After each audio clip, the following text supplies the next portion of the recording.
Hello everyone, welcome to GRS Mantra. I am Jitesh. आज हम लोग इस वीडियो लेक्चर में अपने इरिगेशन इंजीनियरिंग के सेट 4 के जितने भी ऑब्जेक्टिव क्वेश्चंस हम लोग उसको डिस्कशन करेंगे।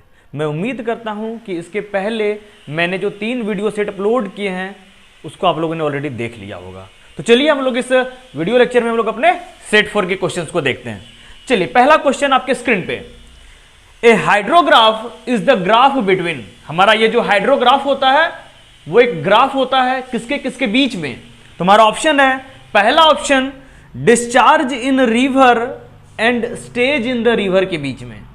दूसरा ऑप्शन होता है डिस्चार्ज विथ टाइम के साथ। तीसरा ऑप्शन है स्टेज एंड टाइम। और चौथा ऑप्शन है नन ऑफ दीज। तो हाइड्रोग्राफ जब हम लोगों ने डिस्कशन किया था, वहां हम लोगों ने डिस्कशन किया था ना कि ये जो हाइड्रोग्राफ होता है बेसिकली हमारा एक प्लॉट होता है डिस्चार्ज और टाइम के बीच में। वाई एक्सिस पे हम लोग डिस्चार्ज को प्लॉट करते हैं और एक्स एक्सिस पे हम लोग टाइम को प्लॉट करते हैं, और यहां पे जो ग्राफ मिलता है हम लोगों को उसे हम लोग हाइड्रोग्राफ बोलते हैं। इस तरीके से option number B is our correct answer. Next question, intensity of rainfall means. Intensity of rainfall का क्या मतलब होता है? रेनफॉल की तीव्रता का क्या मतलब होता है? ध्यान रखिएगा, हमारे पास क्या ऑप्शन है, टोटल रेनफॉल ड्यूरिंग स्टॉर्म, एक तूफान के वक्त जितना रेनफॉल होता है। दूसरा option rainfall per unit area, एक यूनिट एरिया में कितना रेनफॉल हुआ। तीसरा option the rate of which depth is accumulating. चौथा में volume of rain water per unit area, एक यूनिट एरिया में कितना रेन वाटर का वॉल्यूम आया हमारा। तो बेसिकली ध्यान रखिएगा, इंटेंसिटी ऑफ इरिगेशन का मतलब होता है कि हमारा जो रेनफॉल होता है वो यूनिट एरिया में कितना होता है, हम लोग इसी को हम लोग इंटेंसिटी ऑफ रेनफॉल बोलते हैं। Option number B is our correct answer होगा, यहां पे ध्यान रखिएगा। तीसरा number question, the moisture useful for plant growth is. पेड़ पौधे के वृद्धि के लिए, प्लांट के ग्रोथ के लिए जो मॉइस्चर हमारा उपयुक्त होता है या बोलते हैं ना यूजफुल होता है, वो कौन सा होता है? पहला ग्रेविटी वाटर, दूसरा हाइग्रोस्कोपिक वाटर, तीसरा कैपिलरी वाटर, चौथा ऑल ऑफ दीज। ये याद रखिएगा, जमीन के नीचे जो पानी होता है बेसिकली वो 3 तरह के फॉर्मेट में उपलब्ध होता है, कैपिलरी वाटर के रूप में, हाइग्रोस्कोपिक वाटर के रूप में और ग्रेविटी वाटर के रूप में। और पेड़ पौधे के वृद्धि के लिए जो वाटर सबसे ज्यादा यूजफुल होता है, लाभदायक होता है, वो कैपिलरी वाटर होता है। ध्यान रखिएगा ना, पेड़ पौधे की जो जड़ें होती हैं वो अपने नीचे के मिट्टी से जो पानी है वो ड्यू टू कैपिलरी एक्शन उसको खींचती है ऊपर की ओर, धीरे धीरे उस पानी को पेड़ पौधे में ऊपर की तरफ भेजती है वो, तब जाके पेड़ पौधा हमारा बड़ा होता है और जाके वो फसल पकता है आगे जाके। तो capillary water is our correct answer. ध्यान रखिएगा, option number C is correct answer. Next question आपके स्क्रीन पे, the duty of water at the outlet is also known as. Outlet पे हमारा जो ड्यूटी होता है, कैनाल के आउटलेट पे जो ड्यूटी है, हम लोग उसको क्या बोलते हैं? तो आउटलेट फैक्टर हम लोग को बोलते हैं। बहुत बार हम लोगों ने डिस्कशन किया है इसका। तो पहला ऑप्शन है टाइम फैक्टर, दूसरा ऑप्शन है कैपेसिटी फैक्टर, तीसरा ऑप्शन है फुल सप्लाई कोफिशिएंट और चौथा ऑप्शन है आउटलेट फैक्टर। तो ध्यान रखिएगा, outlet factor is our correct answer. कहीं पे भी कैनाल या जो डिस्ट्रीब्यूटरी के आउटलेट पे जो ड्यूटी होता है उसको हम लोग आउटलेट फैक्टर बोलते हैं, ध्यान रखिएगा। Next question, crop ratio is defined as the ratio of area irrigated. जो हमारा क्रॉप रेशियो होता है वो क्या होता है? तो ध्यान रखिएगा, खरीफ के सीजन में जितने एरिया पे खेती करते हैं डिवाइडेड बाय रबी के सीजन में जितने एरिया पे खेती करते हैं, तो इस रेशियो को हम लोग क्रॉप रेशियो बोलते हैं, ध्यान रखिएगा।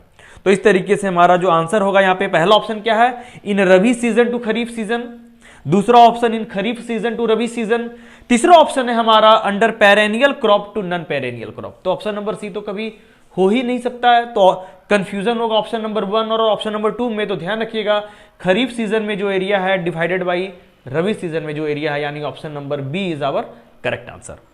Next question, dead storage in a reservoir is provided. हम लोग रिजर्वायर या डैम में हम लोग जो डेड स्टोरेज देते हैं तो क्यों देते हैं? जो सिल लेवल से नीचे का हमारा जो स्टोरेज होता है रिजर्वायर या डैम में, लोएस्ट सिल लेवल से नीचे बेसिकली, उसको हम लोग डेड स्टोरेज बोलते हैं। और ये डेड स्टोरेज देने के पीछे हमारा लॉजिक था कि पानी में जो भी सिल्ट पार्टिकल्स मौजूद होते हैं, उस सिल्ट पार्टिकल्स वो वहां पे सेटल डाउन होकर डिपॉजिट होगा, उसके स्टोरेज के लिए बेसिकली हम लोग ये डेड स्टोरेज देते हैं। तो चलिए हम लोग ऑप्शन को देखते हैं अपना। पहला option, to meet the emergency needs, emergency के केस की जरूरतों को पूरा करने के लिए नहीं, इसके लिए तो हम लोग फ्री बोर्ड देते हैं, है ना। Option number 2, to mitigate floods, floods के खतरे को टालने के लिए नहीं। ये सारी चीजें इमरजेंसी मतलब ही फ्लड को हम लोग वहां पे काउंट करते हैं, फ्लड के इफेक्ट को काउंट करते हैं, और इसके लिए हम लोग वहां पे फ्री बोर्ड देते हैं। तो option number C, to accumulate the silt trapped in the reservoir, reservoir में जो सिल्ट फंसा हुआ है उसको पकड़ने के लिए। और option number D, to increase the useful life period, और ऑप्शन नंबर डी हमारा रिजर्वायर के यूजफुल पीरियड को बढ़ाने के लिए। तो सबसे यहां पे सुटेबल आंसर होगा हमारा कि डैम में जो सिल्ट फंसा हुआ है, जो ट्रैप्ड है, उसको एक्यूमुलेट करने के लिए, उसको स्टोर करने के लिए हम लोग देते हैं। Option number C is our correct answer. Next question आपके स्क्रीन पे, which of the following dam is rigid dam, हमारा निम्नलिखित में से कौन सा डैम हमारा रिजिड डैम होता है। Option number 1 gravity dam, option number 2 earth dam, option number C rockfill dam, और ऑप्शन नंबर 4 कॉफर डैम। तो इन चारों में आपको पता है कि जो ग्रेविटी डैम है हम लोग उसको कंक्रीट या स्टोन की मदद से बनाते हैं, तो सबसे जो रिजिड है, जो सबसे मजबूत होता है, वो हमारा ग्रेविटी डैम होता है, ध्यान रखिएगा। यानी option number A is our correct answer. Next question, question number 8, cross drainage works are not required when the canal is completely, cross drainage work हम लोगों को जरूरत नहीं पड़ती है जब कैनाल हमारा कैसे हम लोग बनाते हैं। तो पहला ऑप्शन है रिज कैनाल, दूसरा ऑप्शन है कंटूर कैनाल, तीसरा ऑप्शन है साइड स्लोप कैनाल, चौथा है कैरियर कैनाल। तो कैरियर कैनाल करके तो कोई कैनाल होता ही नहीं है। बेसिकली कैनाल हम लोग 3 तरीके से बनाते हैं, मैंने डिस्कशन किया था ना, रिज कैनाल, कंटूर कैनाल और side slope canal.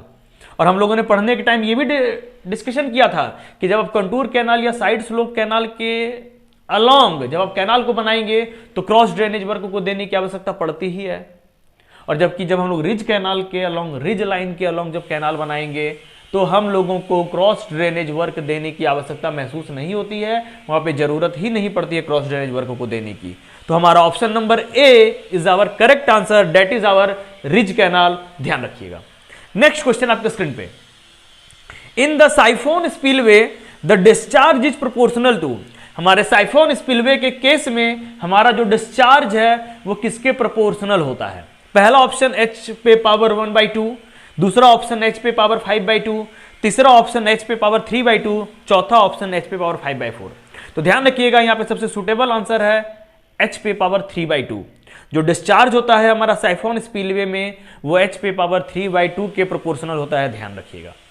Next question आपके स्क्रीन पे, the top of the wear और स्पिलवे इज कॉल्ड, स्पिलवे या वियर या बैराज बोलिए, उसका जो सबसे ऊपर वाला जो लेवल होता है उसको हम लोग क्या बोलते हैं, है ना। ये हमारा वियर का है ना, तो वियर के सबसे टॉप को हम लोग क्या बोलते हैं, तो वियर के सबसे टॉप को हम लोग क्रेस्ट बोलते हैं, ध्यान रखिएगा। हम लोगों ने बहुत बार पढ़ा था ना इसे पढ़ाई के दौरान, इसको हम लोग क्या बोलते हैं, क्रेस्ट बोलते हैं। तो पहला ऑप्शन है रिज, दूसरा ऑप्शन है हेड, तीसरा है क्रेस्ट, चौथा है पीक। तो ध्यान रखिएगा क्रेस्ट वाला ऑप्शन अपना सही, ऑप्शन नंबर सी। पीक को कभी मत मारिएगा, मोस्ट ऑफ द स्टूडेंट यहां पे गलती करते हैं, पिक वाला ऑप्शन सेलेक्ट करके आ जाते हैं। नहीं, सबसे ऊपर वाले लेवल को, सबसे ऊपर वाले पोर्शन को हम लोग क्रेस्ट बोलते हैं, option number C. Next question, the most desirable alignment of an irrigation canal is along, जो कैनाल हम लोग बनाते हैं अलग अलग तरीके से, 3 तरीके से, रिज के अलोंग, कॉन्टूर के अलोंग और साइड स्लोप के अलोंग। तो सबसे अच्छा, सबसे डिजायरेबल किसके अलोंग लोग चाहते हैं या इंजीनियर्स लोग चाहते हैं कि कैनाल बनाए, तो मैंने बहुत बार डिस्कशन किया है, लास्ट सेट में भी मैंने बताया था कि रिज कैनाल के अलोंग हम लोग प्रेफर करते हैं, सबसे पहले ढूंढते हैं कि रिज लाइन कहाँ मिलता है, वाटर सेड लाइन कहाँ है, सर्वे करके इसको हम लोग पता करते हैं और हम लोग प्रेफर करते हैं, वी ऑलवेज वांट, हम लोग ऑलवेज चाहते हैं कि हमारा जो कैनाल है वो रिज लाइन के अलोंग ही हम लोग बनाए। तो इसीलिए सबसे डिजायर्ड जो अलाइनमेंट है वो रिज लाइन के अलोंग ही होता है। तो इस तरीके से हमारा option number A is our correct answer, that is along the ridge line. Next question आपके स्क्रीन पे, the which of the following canal carries high discharge, निम्नलिखित में से कौन सा कैनाल सबसे ज्यादा डिस्चार्ज को कैरी करता है, या किस कैनाल से होकर सबसे ज्यादा पानी बहता है, ध्यान रखिएगा। तो पहला ऑप्शन है ब्रांच कैनाल, दूसरा ऑप्शन है मेजर डिस्ट्रीब्यूटरी, तीसरा ऑप्शन है डिस्ट्रीब्यूटरी, चौथा ऑप्शन है मेन कैनाल। तो बहुत ही आसान सा क्वेश्चन है। सबसे ज्यादा डिस्चार्ज हमारे मेन कैनाल से निकलेगा ना, क्योंकि मेन कैनाल में पानी डायरेक्ट नदी या रिजर्वायर से आता है, और मेन कैनाल से पानी अपना जाता है मेजर डिस्ट्रीब्यूटरी में, ब्रांच कैनाल में जाता है पहले, ब्रांच कैनाल के बाद मेजर डिस्ट्रीब्यूटरी, मेजर डिस्ट्रीब्यूटरी के बाद माइनर डिस्ट्रीब्यूटरी, और माइनर डिस्ट्रीब्यूटरी के बाद वाटर कोर्स में। तो सबसे ज्यादा हमारा जो डिस्चार्ज है वो हमारा मेन कैनाल से पास होगा, ध्यान रखिएगा, option number D. Question number next 13, according to Lacey's theory क्या होगा? P is equal to 4.75 root under Q, 0.475 root under Q, 47.5 root under Q, और P is equal to 475 Q. ये क्वेश्चन हम लोगों ने सेट 1 में भी किया था, तो इसका जो मोस्ट सुटेबल आंसर है, एक्चुअली जो करेक्ट आंसर वो है option number 1, P is equal to, ये लेसीज साहब का दिया हुआ थ्योरी है, रूट अंडर क्यू, ध्यान रखिएगा, that is our correct answer, option number A. Next question, Kennedy did not give any equation for, Kennedy साहब ने किसके बारे में कोई इक्वेशन नहीं दिया था? द बेड स्लोप के बारे में, ऑप्शन नंबर 2 क्रिटिकल वेलोसिटी के बारे में, option number C depth of flow के बारे में, और option number D all of the above के बारे में, मतलब किसी के बारे में नहीं दिया था। तो ध्यान रखिएगा, कैनेडी साहब ने क्रिटिकल वेलोसिटी के बारे में हमें फॉर्मूला दिया था, V naught is equal to क्या बताया था कैनेडी साहब ने? 0.55 इंटू एम इंटू वाई पे पावर 0.64, ये उन्होंने क्रिटिकल वेलोसिटी का फॉर्मूला हमें बताया था। और यहीं पे बताया था कि उन्होंने ये यहां पे वाई हमारा क्या होता है? डेप्थ ऑफ वाटर होता है कैनाल में। तो उन्होंने डेप्थ ऑफ वाटर और क्रिटिकल वेलोसिटी इन दोनों के बारे में बताया था, चर्चा किया था, लेकिन उन्होंने कभी भी बेड स्लोप के बारे में कहीं पे भी चर्चा या उसके बारे में इक्वेशन नहीं दिया है उन्होंने। तो इसलिए हमारा यहां पे जो आंसर होगा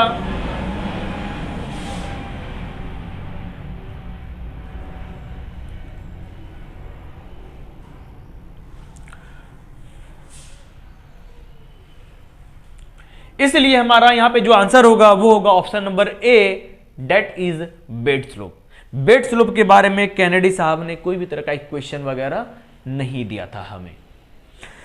तो नेक्स्ट क्वेश्चन आपके स्क्रीन पे, question number 15, in barrage the maximum level of water is raised bye, barrage के केस में हम लोग पानी के लेवल को सबसे ज्यादा कैसे उठाते हैं, कैसे पानी के लेवल को हम लोग बढ़ा देते हैं? तो ऑप्शन नंबर ए है अपना द क्रेस्ट, क्रेस्ट की मदद से। ऑप्शन नंबर 2 है लोअरिंग द गेट्स, बैराज में जो गेट्स होते हैं गेट को नीचे गिरा के, गेट को बंद करके। ऑप्शन नंबर सी है ओपनिंग द अंडर स्लुइस, मतलब अंडर स्लुइस को ओपन करके।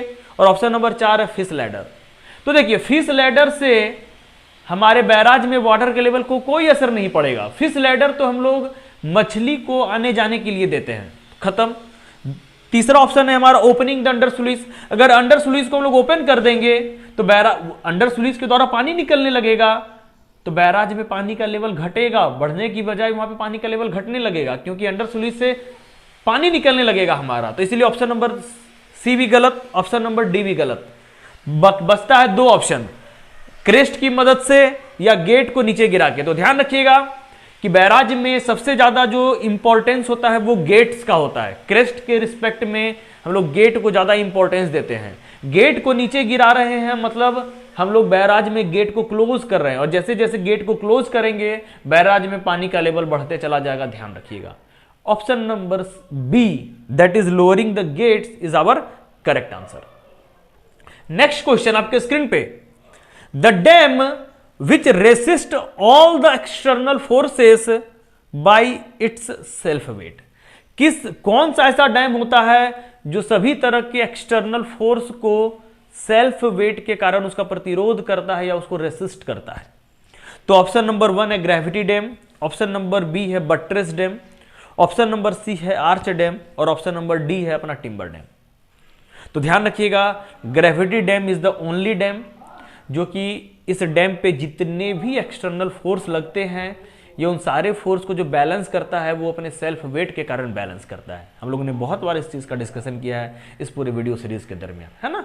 तो option number A is our correct answer. Next question, question number 17, falls in the canals are provided when, canal में हम लोग जो फॉल प्रोवाइड करते हैं वो कब प्रोवाइड करते हैं, किस केस में प्रोवाइड करते हैं? तो 4 ऑप्शन दिया गया है। पहला कंडीशन है हमारा the natural ground slope is same as the design bed slope of the canal, हमारा जो नेचुरल ग्राउंड स्लोप, जो प्राकृतिक रूप से वहां पे जो जमीन की जो स्लोप है वो हमारा कैनाल का जो डिजाइंड बेड स्लोप है उसी के बराबर है, दोनों एक समान है। ये पहला कंडीशन। दूसरा कंडीशन, जब नेचुरल ग्राउंड स्लोप प्राकृतिक रूप से जो वहां पे जमीन का जो स्लोप है वो बड़ा है कैनाल के डिजाइंड बेड स्लोप से, जो कैनाल में जो हम लोगों ने बेड स्लोप डिजाइन करके दिया हुआ है उससे ज्यादा है वो। और तीसरा कंडीशन, जब प्राकृतिक रूप से जो वहां पे जो नेचुरल ग्राउंड स्लोप है वो कम है कैनाल के डिजाइंड बेड स्लोप से। और चौथा है the canals run in deep cutting. और चौथा केस है जब कैनाल को हम लोग डीप कटिंग में हम लोग बना के निकालते हैं, पानी वहां से बहता है। तो ध्यान रखिएगा, फॉल हमारा तब हम लोग प्रोवाइड करते हैं जब हम लोगों का जो नेचुरल बेड स्लोप, जो नेचुरल ग्राउंड स्लोप होता है, प्राकृतिक रूप से वहां पे जमीन की जो स्लोप होती है वो कम होती है कैनाल के बेड के स्लोप से। जो कैनाल का हम लोगों ने डिजाइन करके जो बेड स्लोप दिया है उससे कम होता है हमारा नेचुरल ग्राउंड स्लोप। ध्यान रखिएगा, तभी हम लोग फॉल देते हैं। तो option number C is our correct answer. Next question number 18 आपके स्क्रीन पे। एक कैनाल स्केप, जो ये जो कैनाल स्केप हम लोग बनाते हैं कैनाल में, वो क्यों बनाते हैं? Option number 1, controls the silt entry into the canal.